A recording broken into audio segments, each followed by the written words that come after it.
ആലുവയിലെ മോഷണ പരമ്പര പ്രതികളെ അജ്മീരിൽ നിന്നും ആലുവയിലെത്തിച്ചു. ഉത്തരാഖണ്ഡ് ഗംഗാനഗർ റാംപൂർ സ്വദേശികളായ ഡാനിഷ്, ഷഹജാദ് എന്നിവരെയാണ് ഒരു മാസത്തിനു ശേഷം അന്വേഷണ സംഘം ആലുവയിലെത്തിച്ചത്. ഇവരെ ഉച്ചയ്ക്ക് കോടതിയിൽ ഹാജരാക്കി 2 ദിവസത്തേക്ക് റിമാൻഡ് ചെയ്തു.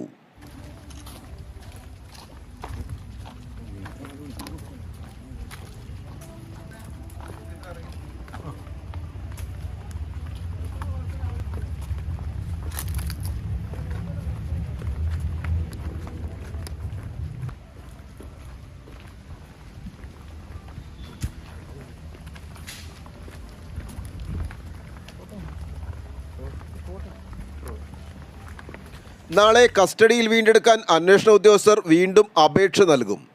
കസ്റ്റഡിയിൽ കിട്ടിയതിനു ശേഷം കവർച്ച നടത്തിയ കുട്ടമശ്ശേരിയിലെ വീട്ടിലും SP ഓഫീസിലെ സമീപത്തെ വീട്ടിലും തെളിവെടുപ്പ് നടത്തും. News desk, Aluva.